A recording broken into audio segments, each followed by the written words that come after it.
Also, do look at our social media. Allie, our program assistant, has done a wonderful job this month in helping us celebrate National Poetry Month by posting poems by young Georgia poets in our River of Words program, along with their pieces of art, as well as established poets like Karen Head, Megan Volpert, who have read poems or who have submitted video. So please do check that out as well. Speaking of Allie, our wonderful program assistant, who this has to be the most interesting first year for a program assistant for the Georgia Center for the Book. She is our Zoom guardian tonight. So a few words from her, since I am not as well versed in the technological world yet, but we're going to get there. She suggests that you all look to the left-hand side of your screen and have speaker mode on. This allows you to see the person who is speaking instead of all the little people in the gallery. Also, be sure to keep yourself on mute. Not only does that reduce the new room noise, that also keeps echoes from forming in the back of the room. We're also going to ask you to submit your questions via chat, and those will come directly to me. So if you submit the questions to Joe, at the end of the evening, we will, of course, forward those on to the poets. We also ask that you don't message the poets directly during the reading so as to interrupt them or anything like that. Other than that, we would like you to sit back and have a wonderful time. I, of course, thank you for allowing us to come into your homes this evening. I am sure we are all sitting there seeing our wonderful backgrounds of books as the literarians that we all are. It's almost like a fetish to see who has the best bookcase. So no judgment, but you can look in awe, and that's perfectly fine tonight. Once again, thank you so much to Collinkelley for Poetry Atlanta, E Bloemeke, Mike James, and J.C. Reilly for reading tonight. It's a wonderful way to celebrate National Poetry Month. We also want to direct you to independent bookstores who are doing such a wonderful job during this time, getting books out to people through the mail. Many of our poets have books at Karis Books, at Eagle Eye. You can also go through their publishers like Luchador Press to obtain these books and get them by mail. And please do that. I encourage you to look up your independent bookstores and see what they are doing and what they can offer you. It changes daily, unfortunately, but those are the times we're living in. So sit back, enjoy. Thank you all for coming. And now, Collinkelley. Hi, everyone. Thanks for joining us tonight. I am Collinkelley. I am the chairman of Poetry Atlanta, and this is Poetry Atlanta Presents. And it's our quarterly reading series, and this is the first time we've ever done one virtually, so very interesting. And I see on my screen that there are 45 people watching us right now. I guess that includes us as well, so that's very exciting. That's a big crowd. So thank you for being here. Before I introduce the poets tonight, I'm going to read a poem, not my own, but by Yvonne Boland, who passed away today at the age of 75. She suffered a stroke, and I know that she is a favorite of many here, and I wanted to read one of her poems, and I thought this one was very appropriate, especially for the time that we're in right now. It's called Quarantine. And I will see if I can get through this without getting a little verklempt. It's tough. This is a really beautiful poem. Quarantine by Yvonne Boland. In the worst hour of the worst season of the worst year of a whole people, a man set out from the workhouse with his wife. He was walking, they were both walking north. She was sick with famine fever and could not keep up. He lifted her and put her on his back. He walked like that, west and north, until at nightfall, under freezing stars, they arrived. In the morning, they were both found dead, of cold, of hunger, of the toxins of a whole history. But her feet were held against his breastbone. The last heat of his flesh was his last gift to her. Let no love poem ever come to this threshold. There is no place here for the inexact praise of the easy graces and sensuality of the body. There is only time for this merciless inventory.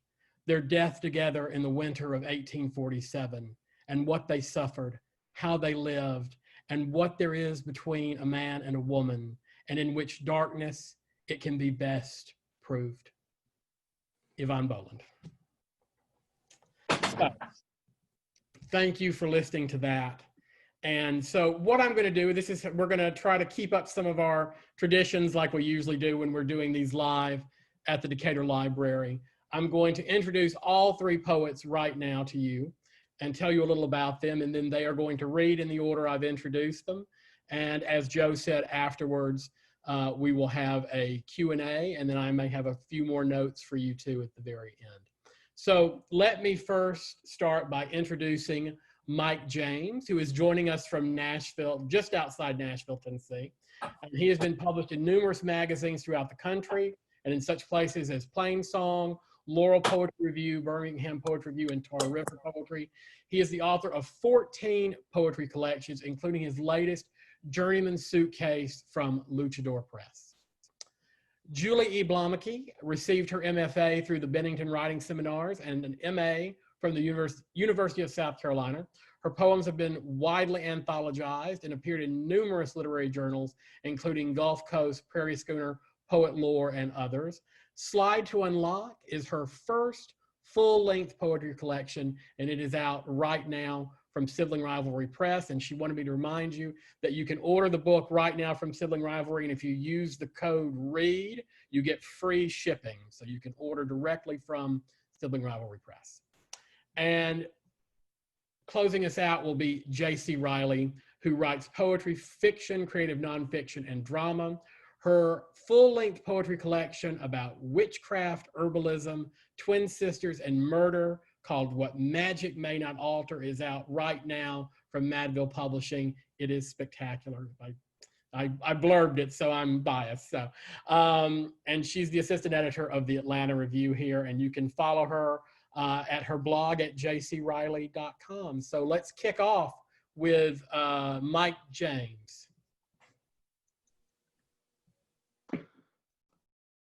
Thank you, Colin. I want to thank Poetry Atlanta for setting this up. I want to thank my fellow readers, Julie and JC, and I especially want to thank Colin Kelley. He is a poet that I was reading before I ever moved to Atlanta in 2007, and that I've kept reading after moving away in 2015. So always reading with pleasure. I am just reading tonight from Journeyman Suitcase, which is my latest collection out from Luchador Press out from Kansas. It came out right before COVID hit because I am a master of impeccable timing. And the book is a mixture of formal poems, prose poems, and free verse poems. I sort of wrote it as a relief because the book prior to this was a book-length erasure poem that I had panic attacks the whole time I was writing it. And this was written fairly quickly, but it also came out of a sense of relief, and I hope the poems show that. I'm only going to read prose poems tonight. I've been writing prose poems for a long time, but I started writing a lot of them several years ago because I found that people did not necessarily take those as being as autobiographical as more delineated verse is. I found that I would give a reading and someone would come up to me afterwards and say, boy, I really hate that about your mother. And I would look at them and be rather askance of what they were talking about and realize that they took the I in the poems as the I being autobiographical. But if you interject a talking cat, then people tend to not understand it's not autobiographical. So, like I said, these are all prose poems. And I'm going to start with the first one, and it's called Chris's Stigmata of Everyday Choices. No matter how old he got, his wants were for things which hurt. He told time by cigarette coughs. All the door-to-door clock salespeople knew to skip his house.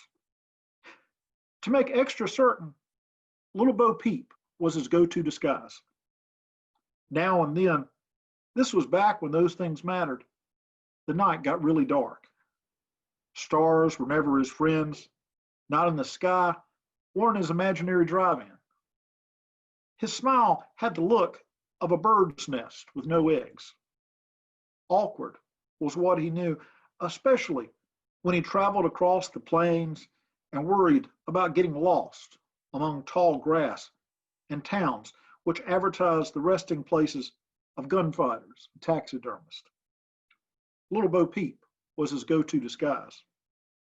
Some weekends, he climbed a tree and smiled and waited for a bird, any bird, to land. Birds have their own problems we won't discuss here. Most are limited in the ways they can hide. And this next poem is called Fallen Angel. I'm reading it because my friend Agnes asked me to read it. Fallen Angel. The first job he took after he quit heaven was at a butcher shop. His halo sliced meat pretty well.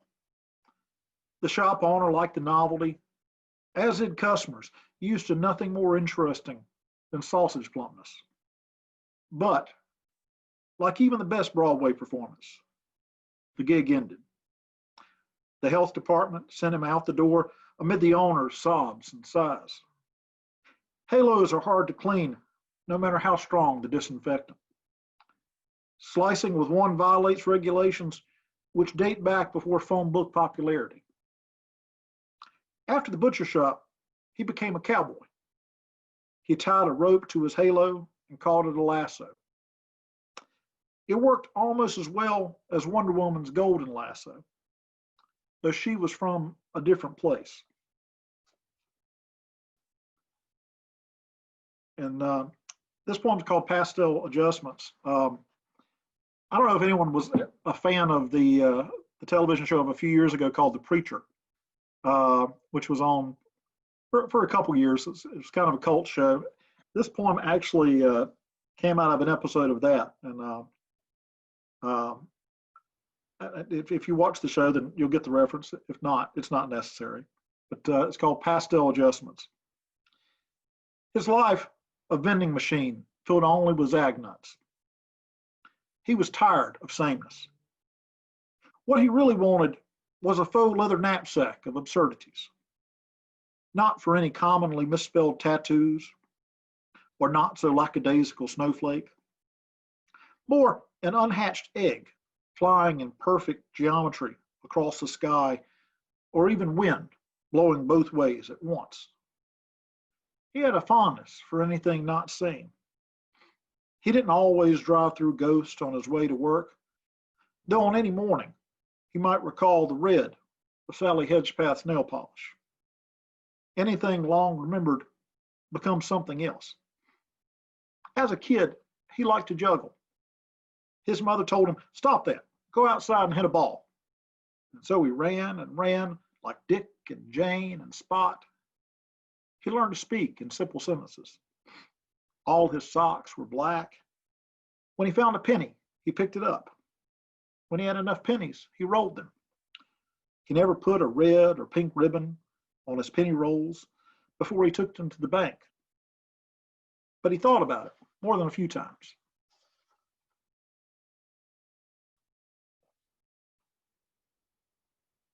This is called Edgar's Not So Secret Life. His clothes, all snowman's discards, so he dressed in permanent winter. His wind-up clock stayed stuck at 1.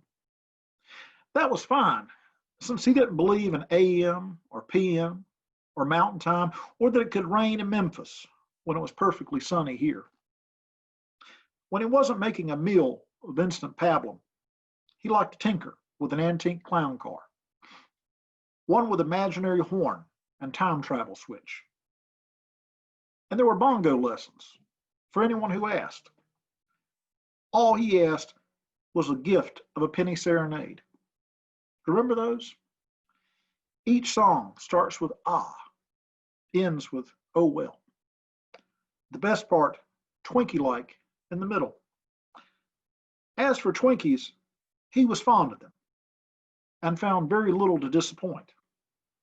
In fact, after he gave up coffee, he remained fond of heavy cream.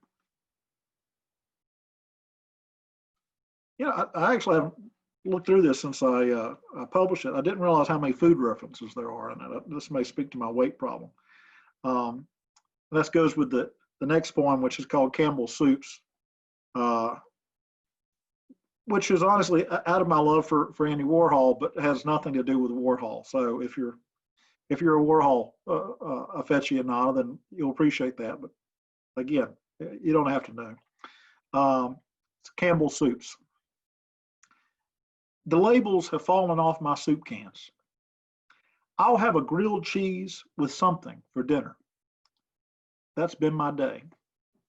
A morning unicycle ride to the grocery store and the weekly discussion with myself about Elizabeth Bishop, pro and con, over a lunch bagel. An afternoon penny toss in front of the courthouse was my favorite social time. I just wish I'd found someone to play with. Penny toss solitaire is less fun. But that's been my day. I followed a cat up a tree. I got stuck. The cat got down. Firemen came and laughed at my kilt and suspenders. I've never met a fireman interested in either fashion or Scottish history. My chief rescuer had tomato soup breath as he carried me down.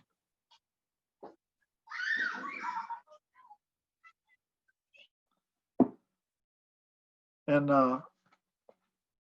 this next poem, I have the title because I had never seen umpteen, which is, I think, a perfectly good Southern word in any poem. So I wanted to find a use for it. So this title's called Less Than Umpteen Things.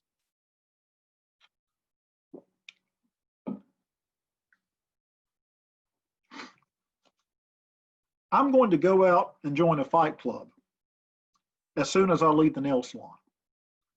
By that, of course, I mean I'm going to a cat rescue center and do my Sunday shopping. This morning started off badly when the sun rose in the north and not even the local rooster knew what to do. At some point, Chicken Little will be proved right.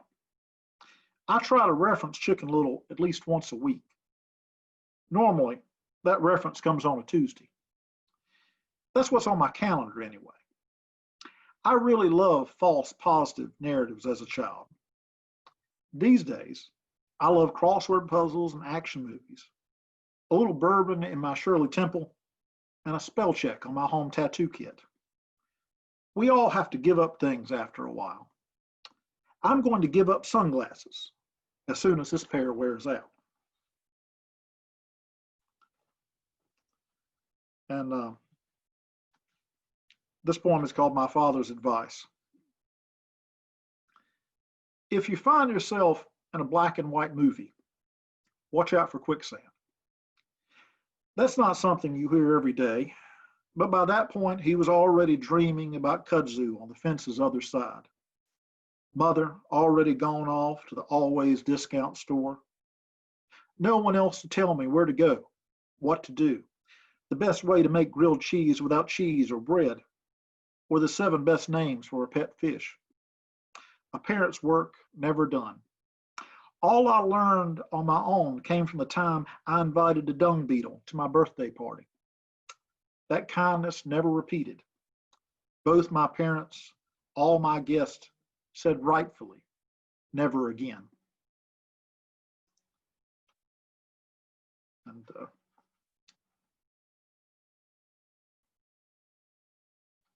this is called Little Pink Ode with Smiley Face. It was about the time I was old enough to vote, drink, and play subway guitar without embarrassment. Newly degreed in dust bunny analysis, I was already good at faking sincerity. For all the common reasons, I was stepping away from real estate and into role playing. Usually, I was a large bunny with a bleach and sugarcane problem. Every surprise I came upon was a little vacation. Most days were spent not being fancy, just being dancy. When I went to get mail, I always tried to impersonate John Wayne's walk. None of my neighbors knew John Wayne. They thought of me as the red bathrobe man who always carried a pinwheel. And then this last poem is called The Fearful Polymath. The Fearful Polymath. The thought of rising tides and no boats is one fear. Mismatched socks, another. Do you often run naked right out of your dreams? Don't worry. At least you aren't falling into a constellation of hair, which has never approached a brush. None of that is on today's calendar in red ink or otherwise. Though right on time, the man in the Sunday croquet outfit comes along. He's selling snow cones advice combos. No matter what you get, the price is the same. So you go with a cherry blueberry mix and normal gypsy cliches. He adds a tiny umbrella, so you look more like an adult, while you lick and crunch your ice. Thank you guys very much. This is from Journeyman's Suitcase. It's available at Barnes & Noble, Amazon, or from the publisher, Luchador Press. Thank you. Thank you, Mike. That was great. Thanks so much. So, Julie, take it away. Thank you, Colin. So I'll start off by saying thank you to Joe and Allie and Georgia Center for the book. Thank you to JC and to Mike for being here, to Poetry Atlanta, and to Colin Kelley. And thank you, Colin, for starting us off with Yvonne's poem tonight. That was awesome. I also want to thank all of you that are taking time out of your schedules and your lives to give some love and support to poetry. And I would like to give a special thank you to my Bennington friends that are here and my Ohio friends and the Atlanta writing community and pressmates. So I'm going to be reading from my first full-length collection of poetry, Slide to Unlock, which was published last month with Sibling Rivalry Press. So if you are not familiar with their mission and their tenacious presence and their graciousness, I highly encourage you to take a look at them. And as Colin mentioned earlier, they are offering free shipping with the code READ at checkout. It's been a decade of working on a manuscript that questions our shifting boundaries of intimacy in a digital landscape. How do we, for instance, perceive or know each other differently online versus in person? Slide to Unlock explores this in two ways. One, through a narrative arc and love story. And two, through inviting us to reflect on the seduction of tech language, the deeper implications of words like cellular. If you've interacted with an iPhone in the last decade, you will know that the phrase slide to unlock is on the entry screen to access information, to search, to open, respond. It asks for our bodies to open it. You will also notice that it is a command. And when our phones demand that we pick up, we do. But Slide to Unlock is also a navigation in how we communicate. Social media and apps, of course, but also text, email, calls, and the slow fade of the art of letter writing. So imagine now that this book is born into the world at this very moment when we are resetting, when we are reconnecting and connecting, when we are having touch without touch. Your screen right now in your hand. These poems coming to you not in person from me, but over an interface. So I'm going to share 5 poems from Slide to Unlock, and I'm going to open with one that takes a little trip down memory lane. I enjoy reading this poem to younger audiences because I usually have to spend a few minutes explaining some terminology to them because they have not had an experience with this particular device. However, with this audience, I think that I might be okay. And since my dad is tuned in and my family is all here, I'm reading this for my dad because it's his favorite poem in the book. This is called Rotary Ode. Remember the receiver waiting in its cradle where an answer could remain. Recall the rotary, where without the ring, we could not know if the call even was. It was easier then to lie about our absences. How we could pick up with silence, blame the line, invisible to our name, called over and over, our mouths lost to response. How we could lift it, check the dial tone, a flat line of sound confirming our here. How if we held through the beat, pulse, pulse, pulse, we could break into the dead, busy the signal. How we answered with expectation, a prayer of who might be. Hello? For all those times it wasn't you, or was. How we didn't want the hang up, pulling the cord under the threshold, dragging it into another room like a small throb of desire, wrapping the spirals around our wrists, binding ourselves to the other end voice, wired. Or the way we unplugged it from the jack to stop the insistence, how it sat watching us, keeping its place, a monument on top of phone books, the yellowed exchanges of possibility. And the way we almost effortlessly left it behind, closing the door on its persuasions, never imagining already it was a parasite, that we were the ones unable to be left to our own devices.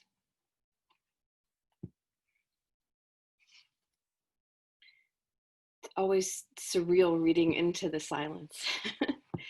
And so by contrast, I'm going to read a poem that's part of the narrative arc of the manuscript. There's a longer footnote in the collection, but what you need to know is it is based on a bridge that is in Paris that was covered in locks. And all of the locks, the weight of them were causing the bridge panels to collapse. And since we are on lockdown, and I'm also rethinking that word, and this is slide to unlock, I thought I would read you Lock Bridge. This is Lock Bridge 2008. He stands in the middle, night Paris rising from the Seine. Rain parts, leaves a gloss, flecked catches of light, the seemingly endless brass, hitched and held one over the other. They've begun a new tradition. Lock a lock to the bridge, drop the key into the river's bed. The weight of this, already creaking Pont des Arts, beginning the bow. So many combinations of we or us sealed in the vow of click, how each one dialed into the heart, bound to the tumble, willingly chose the heft in hand. What of the others, taken from a pocket, a simple rotary of thumb and forefinger, turning the secret code? He lifts them now, one after the other, notes each as title, story stamped to lock body. Master, triumph, hero, guard, honesty, frame, protects, valor, climax, best. All this locking as owning, as holding cell, claiming love. He traces over lovers, initials, scratched as with nail or key, as if to free or bind themselves, fingers gone numb for attempted eternal. But none of this stops the yearning, the wondering where our lives have been these last 17 years. In Paris, he feels the collapse, the insistence upon insistence, no seeming end to the vanishing point. These once promises, now small, cumulative, prisons of love, persuasions to do what cannot be undone. He unlocks his phone, hovers over me, pin of my city, distant in the map of his poem.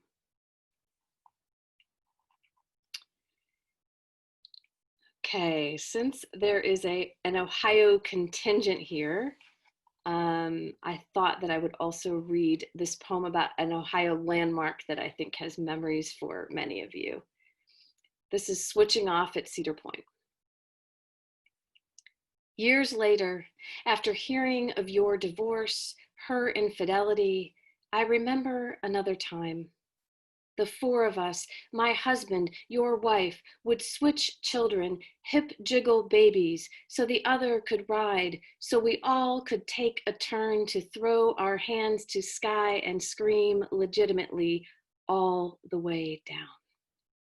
We did this over and over, laughing ourselves to younger, such pink spun release. And well after dark, just before closing, in the shuffle of strollers and lines, you and I are alone on a crowded shuttle. Without a word, you rest your heavy head in my lap, face away, and whether from exhaustion or want, I allow myself one last pleasure, to run my fingers through the thick question of your hair. You slide one arm beneath my knees, the other over the top, press back to me, as if to keep from falling or screaming. And when we stopped, they were waiting. The man, the woman, the sticky sleeping children, all the beautiful ones we'd once said yes to.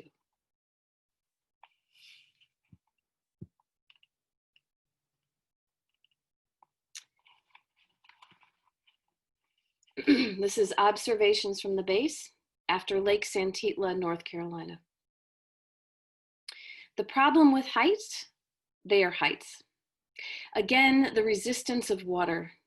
How each kiss somehow is an attempt to recreate, not make new. Lust, a four-letter word. Also, what? I have self-covenants. One, to imagine no other when with you. By the fire, I slip. I curse myself for not loving better. When I ask you if I am someone else, you say, only you. I want to be this mountain, but then I swim. The problem with covenants, they are covenants. Later, you say this to me. The blank space is how I honor it, deliciously gone. Even the fog makes promises, spans the hips of mountains. Such great heights, the fire-wet ashes we cannot light again. And I'm going to close with this poem. And there's a small story that goes with it. So I mentioned earlier that there's the narrative arc, but the book itself, Slide to Unlock, is a bit of a love letter, and it's a bit of a love letter to my hometown of Toledo, Ohio. So I'm going to tell you a story of synchronicity, because I think we kind of need some synchronicity, and we need some fairy tale, and we need some magic at this chapter. So imagine the very first work of art that you fell in love with, the first painting, the first photograph, the first sculpture, how it taught you, how it stayed with you, how it transformed you. To me, this was one of those paintings, and I'm going to hope that you all can see it. The wonders of the screen being right in front of you. This is Antibes, a scene from La Salle, which is at the Toledo Museum of Art. Now imagine years later that the universe nudged you to write a poem about this painting that you've carried with you since you were young. An ekphrastic poem, which is a poem written in response to art. And the thing that you love, poetry, somehow wins a contest at the Toledo Museum of Art. And all those years later, those words that chose you, that came to you as a poem, now hang next to this very painting that has never left you from the time that you were little. That was 2015. Synchronicity, magic, a bit of a fairy tale. As James Dickey said, it's all real within the dream, and the world is possibility. So here's a poem for you of possibility.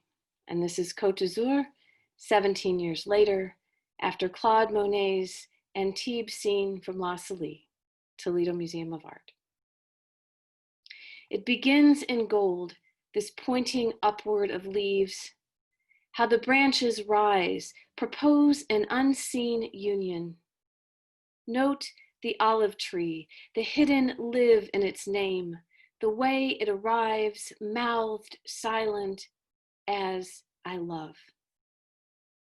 Wonder about the couple, left unpainted, how we imagined ourselves then stippled as a tangle in the grass, kept from Monet's canvas.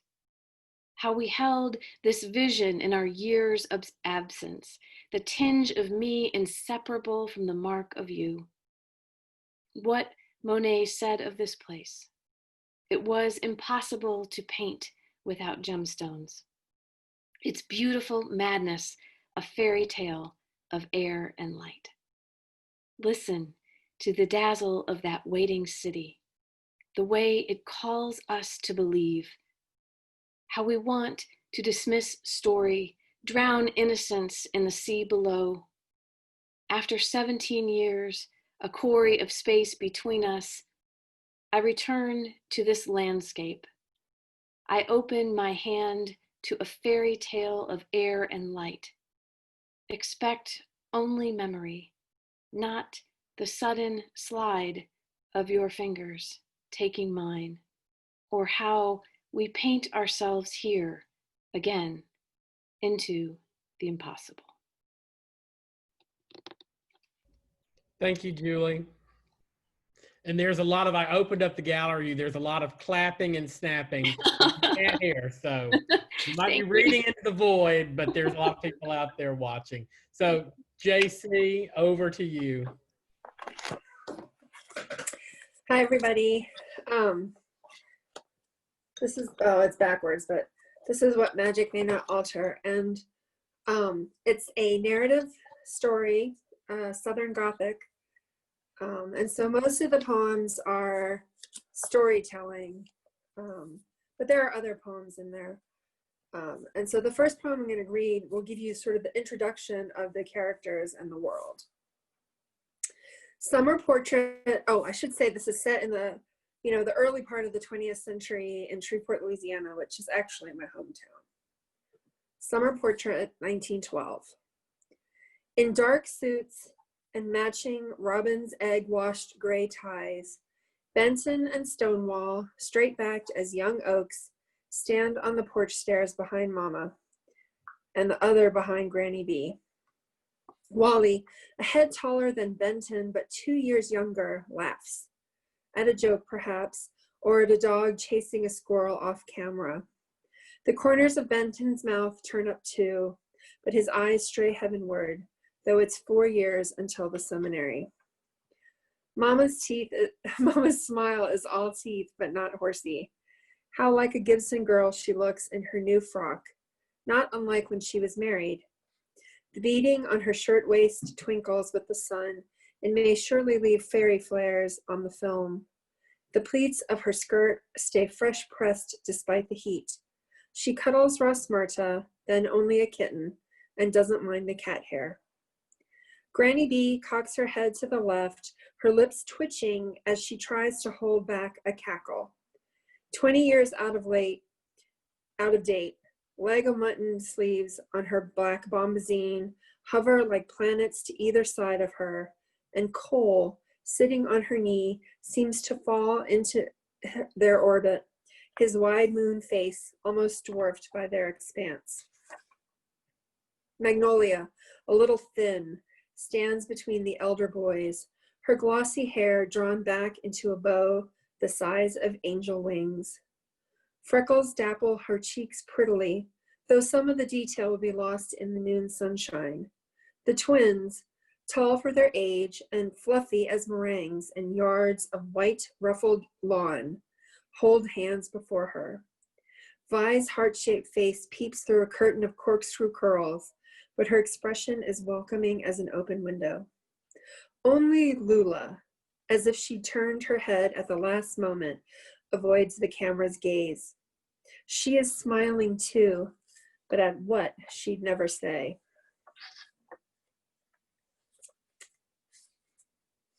A motif that runs throughout the book is about an oak tree that will show young women who they are meant to marry. It's a bit of folklore. They say, plant a daffodil at Old Wives' Oak. You will meet your future husband on the day it blooms. Early spring, the ground boasts an orchestra of trumpets, the wishes of other brides pushing up between yawns of yellow grass. Even Mama, never one for folklore and doubtful Narcissus could conjure a husband worth a damn, found herself down on her knees, digging a hole for bulbs called Lovejoy and Aflame. If Granny B said it was high time she put her linens in order, could Mama do otherwise? 2 years later, she'd married Deli, but she'd seen his brother Cavett too, that February day she and Daddy met, and hoped the right bloom had opened first. There's a lot of magic in this story, but I'm very partial to herbalism, and so there are herbs throughout, not in this poem, but something to keep in mind. What you need to know about this poem, this next poem, is that the poem makes reference to the kernel, and that is the name of a magnolia tree. Elegy for Coal. Mama's cat would have come down eventually, when she got hungry, when she got tired. We all said so. You were so proud as you scuttled up the colonel's trunk like a Louisiana black bear and inched your way out on that gangly branch, not much thicker than a broomstick, where Rosmerta sat trembling, yowling, the crow she'd chased long flown off. We could not hear soft words you spoke, but something of a Sibley lilt charmed the owls to muse and then to quiet watchfulness.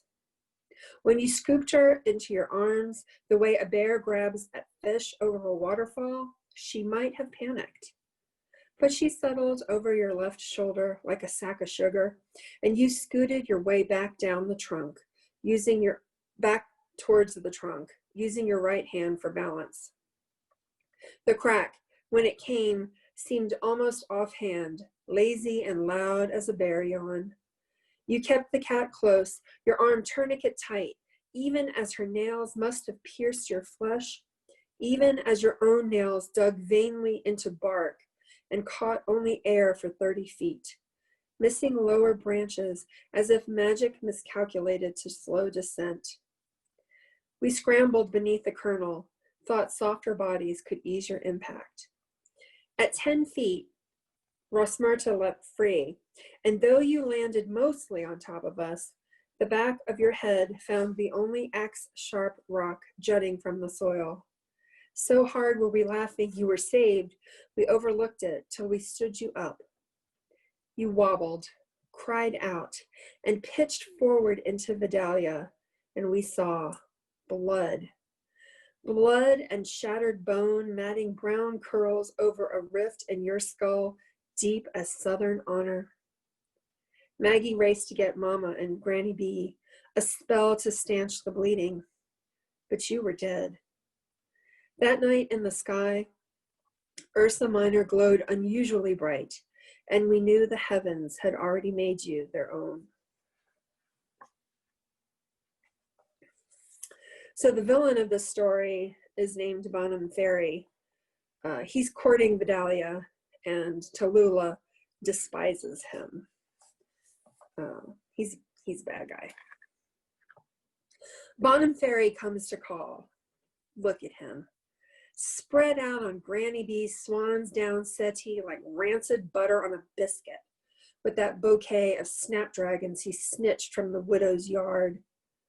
You'd think Vi'd seen right through him with his pomaded hair, that smirk wide as his lapels, the way he hisses all his S's like a lisping cotton mouth. But she and Mama are snowed as the Arctic. It's always Bonham this and Bonham that, and isn't he such a fine young man? If he's so upright, why does it seem like everything I know about him is slanted? I've heard things.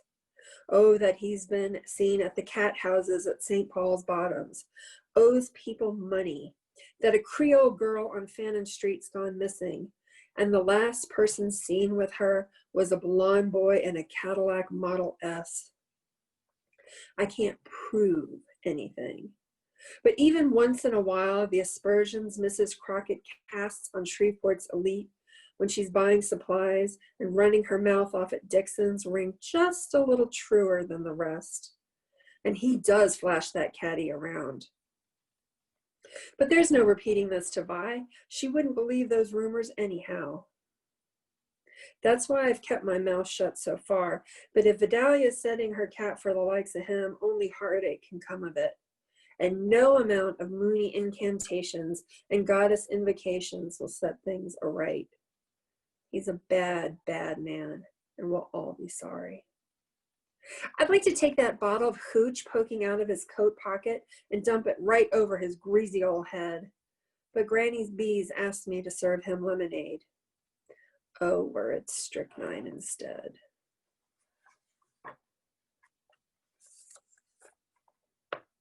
So here's a poem that has some of the herbalism in it. Caddo Lake Elixir.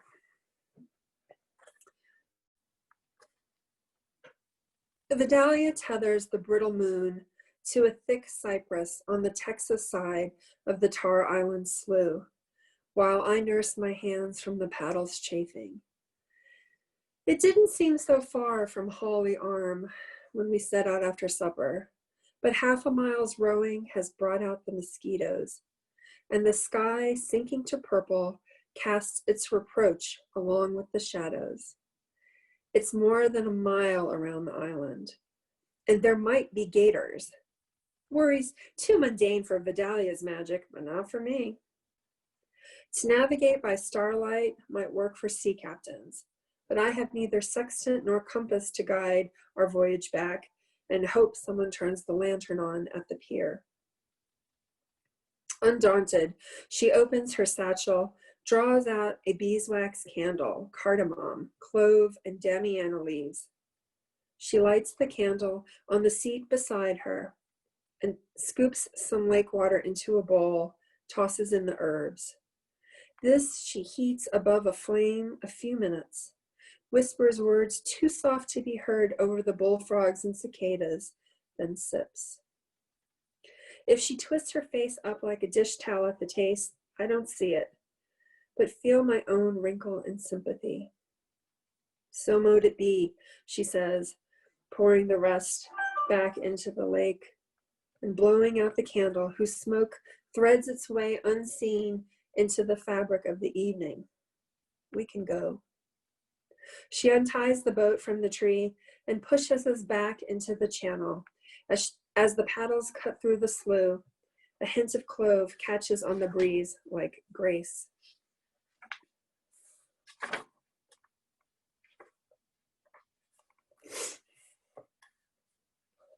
Buckmoon.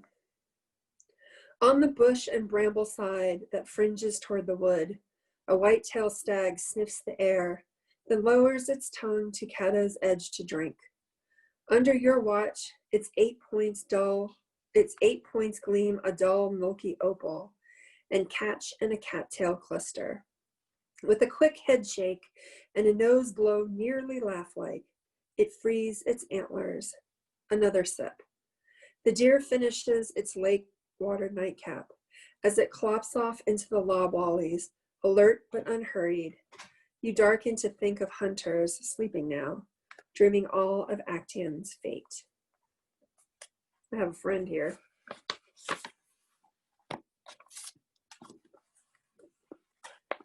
This last one is called Harvest Moon. In fields pregnant with pumpkins, we 7 women gather to hail the harvest, tossing seeds and nuts like confetti, offerings for the titmice and starlings, the catbirds and swallows on their way down south. Bowls of muscadines and gooseberries spill over for unpicky possums. Chunks of persimmon and pear tempt voles, hares, and errant skunks. This ritual sharing, a rebuke against winter's skeletal embrace, reminds us to praise what is ever full, your grace, the source of all holies, and soon to our bellies. Under your maroon gold gaze tonight, there are apples to roast, ears of corn to pop, pomegranate, quince, and huckleberry tarts to eat by the hundredweight when the dance of thanks is done. Thank you. And speaking of thanks, thank you to Julie and to Mike and Colin and Georgia Center of the Book and Decatur Public Library for sponsoring this program tonight. Thanks. JC, thank you so much. And thank you, yes, buy that book, it's fantastic. So thank you to Mike and to Julie and to JC.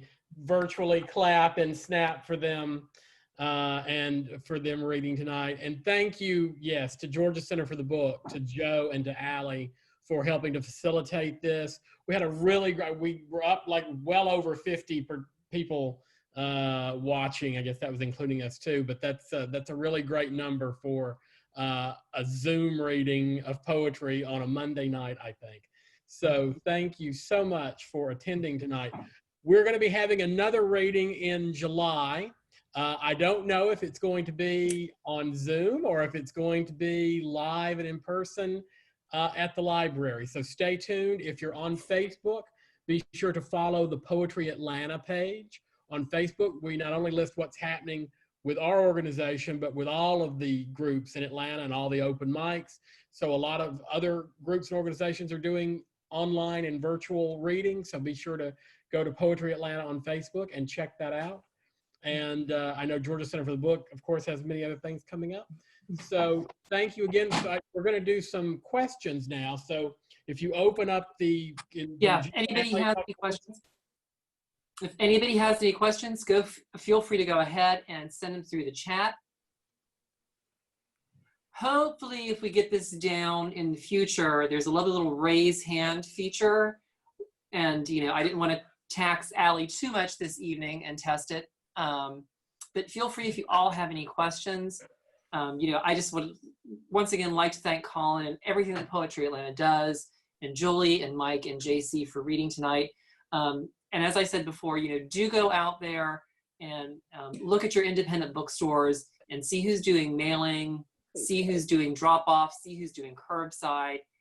You know, Little Shop of Stories, Acapella, Karis, Eagle Eye, Read It Again books are all doing wonderful jobs in the community. Not only uplifting folks, but actually surprising them with how fast they're getting books to them in this time. You know, so if anybody has anything, let us know. You know, if there's no questions, you know, have a wonderful evening. Allie, in one of these wonderful little boxes over here, will be posting this shortly to our Facebook page. I can see that, YouTube, by the way. Yeah, the nudge things. You're online, we can all see it. So it will be posted. Feel free to share it. And, you know, just for the love of the word and for love of poetry, stay safe, treat each other well, and keep on reading. So thank you all for coming. Thanks, everybody. And good night.